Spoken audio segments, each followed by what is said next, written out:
O Conselho Federativo foi o alvo de maior preocupação dos governadores.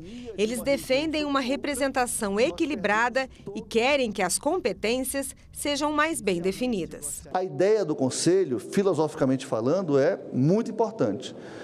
Mas se é um Conselho da Federação, os entes federados precisam se sentir representados e se sentir representados como unidade da federação. Porque se nós tivermos um conselho onde haja uma hegemonia de uma região sobre a outra, nós perdemos todos os princípios de cara da Federação Brasileira. Conselho Federativo, eu tenho um Senado Federal para me representar, um Conselho Federativo que vai dizer a mim o que é que eu tenho a receber.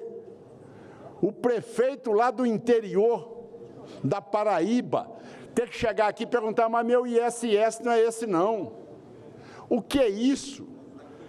É o caminho contrário de tudo que se prega desde a Constituinte. O que nós defendemos é que exista um modelo de deliberação nesse Conselho que não deixe com que nenhuma região prepondere sobre as outras. O critério populacional não resolve isso, porque populacionalmente, por exemplo, a região sudeste acaba tendo uma capacidade, teria uma capacidade de interferir no quórum com poder de veto. Não parece ser o mais adequado. O secretário extraordinário da reforma tributária do Ministério da Fazenda, Bernard Api, ressaltou que o Conselho será um órgão técnico. Arrecadar um imposto, fazer a compensação de débitos e créditos e distribuir a arrecadação para os estados e municípios. Mas esta função será uma função na qual o Conselho Federativo apenas fará a gestão de um algoritmo cujas regras estarão definidas na lei complementar definida pelo Congresso Nacional. O Conselho Federativo será um gestor de um sistema que apenas rodará um algoritmo, ele não terá autonomia para decidir se vai mais recursos para um estado, mais recursos para outro estado. Os governadores defenderam também que as regras para a divisão dos recursos do Fundo Nacional de Desenvolvimento Regional sejam estabelecidas na Constituição e não definidas por lei complementar. A função do Fundo de Desenvolvimento Regional é corrigir desigualdades regionais. Portanto, a nossa tese é de que no texto constitucional, senador Eduardo Braga, seja colocado o critério de rateio do Fundo de Desenvolvimento Regional como sendo proporcional ao inverso da renda per capita dos estados, porque é um princípio constitucional diminuir as desigualdades regionais. Então, nós temos que atuar para ter estados e regiões menos desiguais. Essa é a função do fundo.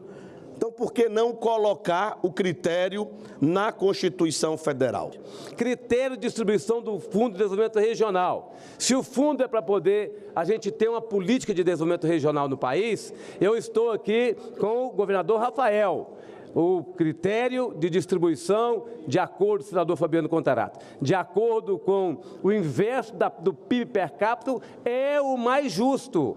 É o mais justo para a gente poder distribuir. O relator da proposta exaltou a importância de ouvir os governadores e lembrou que o texto precisa ter equilíbrio e ser justo. Que se estabeleça essa simplificação e esse equilíbrio federativo, garantindo ao contribuinte a neutralidade da carga tributária, fazendo isso com segurança jurídica, de um lado, e com absoluta transparência, de outro lado.